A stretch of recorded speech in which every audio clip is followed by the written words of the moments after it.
for the news.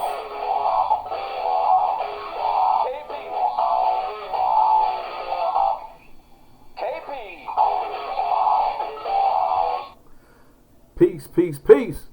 Time for the news. It's time for the news.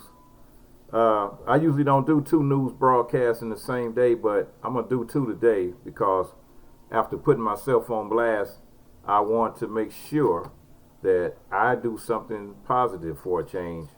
Because a lot of times some of the stuff that I come up with is on a negative tip. So I want to try to do something positive for a change here. And I'm going to jump right into it. First topic is Boise State is a predominantly black, historical black college. Boise State to launch the Center for Research and Mentoring of Black Male Students and Teachers. So according to Julius Davis, an associate professor and mathematician, education researcher at Boise State University, has been selected for the Wilson H. Elkins professorship by University of System of Maryland. This award will provide him with the grant to establish a Center for Research and Mentoring of Black Male Students and Teachers. It's humbling and an honor to receive such an award. It feels great to know that the University System of Maryland thought that it was worth the investment to create a Center for Research and Mentoring of Black Male Students and Teachers at a historically black university. It's great to be on the cutting edge by trying to create a center focused on black male students and teachers. We'll be creating it from the foundation up. This is a good thing because the black teachers, black male teachers have basically disappeared. When I was a young man and I was going to school, we had a lot of black male teachers involved in our education, and I think it was a good thing because for a lot of young black males, they don't have that father figure at home. So to have somebody that's can lead them in a positive direction is a good thing. I'm not saying that the female teachers can't do that, but I'm saying it's a certain element that's missing when young black men don't have a positive black male in their lives. So I'm saying that's a good thing all the way around. And it's also some young sisters in school that don't have a male father figure at home. So those teachers could also kind of fill in the blanks a little bit as for guidance. Okay, the next story would be about Beautician Shirley Raines in Los Angeles, and what she has done is she created this nonprofit called Beauty to the Streets in Los Angeles, and what she does is she provides goods and services to homeless women in Los Angeles. It's a wonderful thing. I think she goes out and she dedicates her time and and her finances. She brings meals, services, and in-touch self-care to those in need every week. And she's a beautician in the city of Los Angeles, and that's a good thing. She's donating. She's giving something back to the community, to these women that don't have. These women are homeless. So she's doing something very, very great in the city of LA.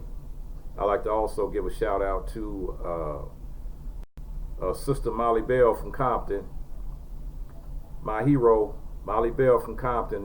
She's a political activist in the city of Los Angeles, and very, very instrumental when situations go down. She's right there on the front lines, and I want to give a shout out to her and big ups to her, and also to Brother John Shadid. We know him from Inglewood. We call him Big John Shadid. That's involved in the youth gang intervention, and helping the young brothers try to get back on track and try to keep them from getting involved in some of the crazy things that go on in the city. Shout outs to Karen Kaiser, and who lost a good friend today, you got my support. Okay, a third project and topic here is Taylor Dumpson. She's the first black female student body president at American University. She was awarded $700,000 on the 15th of August with a lawsuit she had against a neo-Nazi website founder. The United States District Court for the District of Columbia ruled that white supremacists who used social media to threaten and harass Taylor Dumpson, the first African-American female student body president of American University in Washington, D.C., were liable for over $700,000 in damages and attorney fees. So it says in 2017, she was elected as America's University student body president. The day after she was inaugurated, a hate crime targeted her on the basis of her race and gender. A masked person hung nooses around campus with bananas tied to them. Some bananas had AKA written on them, referring to the plaintiff's historical black sorority. Others read Harambe bait, referring to a gorilla killed at the Cincinnati Zoo as a racist and threatening comparison to African Americans. Defendant Andrew Anglin, an avowed neo-Nazi and publisher of the neo-Nazi website, The Daily Stormer, then directed his white supremacist followers to threaten and harass her on social media to amplify the harm of the hate crime. In addition to other allegations, the suit alleged that the defendants interfered with Mrs. Dumpson's ability to fully enjoy places of public accommodation and interfered with her equal opportunity to education. So this ruling is historic in that it marks the first time that the court has deemed racist online trolling activity that can interfere with one's equal access to public accommodations. The court's ruling acknowledges the real-world damage done when bigots take to the internet to target and threaten African Americans and other people of color. So she filed a suit against them, and she actually won the suit. She got $700,000, 700 racks, and congratulations. That's definitely positive news, and stay strong, stay strong. The next case is, and the next story, this is not a case, it's a story, and the case was against Courtney Wise. He was one of the Central Park Five, and he was incarcerated for over 10 years, and they was let out because they had DNA evidence and a confession from the actual person that perpetrated the crime, and him and his other four defendants were released from prison, and they were also awarded, I believe it was like $48 million that they had to split between the five of them, which is a substantial settlement. So what he did was he donated $190,000 to help fight wrongful convictions, and he's donated that money to the Innocence Project, the national nonprofit with chapters across the country that investigate claims of wrongful convictions. Colorado's chapter was founded in 2001 under the Colorado Lawyers Committee and moved to the Colorado University Law School in 2010. It says Wise was 16 years old when he was tried and convicted as an adult in connection to the 1989 attack and rape of a female jogger in Central Park.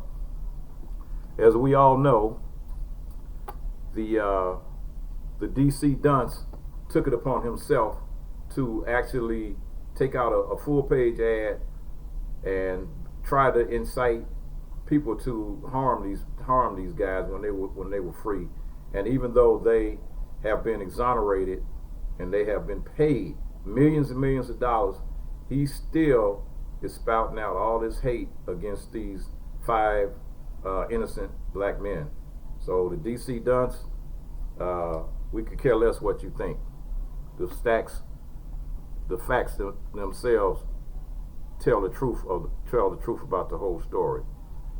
So they were exonerated and paid. So they don't pay people money. They don't pay people money when when if they're guilty. That's without a doubt. Okay, here's one story here. It's about 5 black-owned California wineries to visit instead of the wine train. So if I don't know if you remember, but it was a case against the owners of this train. They had a train that rode through these wineries in California grape country, and it was a group of black women that were on this train, and the people that were in charge of this particular train put the women off of the train, saying they were being too loud, they was making too much noise, blah blah blah. The ladies sued them, and they won a case against them, discrimination case. But fast forward, it's here are five black-owned wineries in the state of California that you can visit if you want to go. This one is Ridian Vineyard, and they boast 16 acres of land, which produce award-winning Pinot Noir, located in the beautiful Santa Ynez Valley near Santa Barbara. And you have one called the Brown Estate. This one was established 35 years ago, and it's in Napa Valley. So you can look these up. Just look up the names. This is the Brown Estate. You can look it up on your Google it.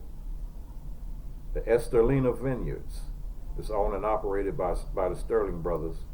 They specialize in handcrafted wines in 3 different varieties, and they're the only vineyard in the Cole Ranch appellation. It's Cole Ranch. And here, let's see, there's Everett Ridge Winery. And where are they located? They're also owned by the Sterling brothers. So Sterling brothers own, that's two wineries that they own. So look up the Sterling brothers wineries, and this is one that's called Everett Ridge. So check them out. If you want to go on a tour of the wineries in California, check these ones out and see how you like their wine. Yep. And if they got some silver satin over there, you better get a bottle. All right.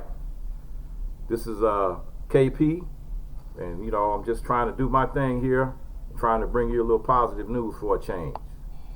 Just a little positive news, so we're going to shut it down. Peace. Peace.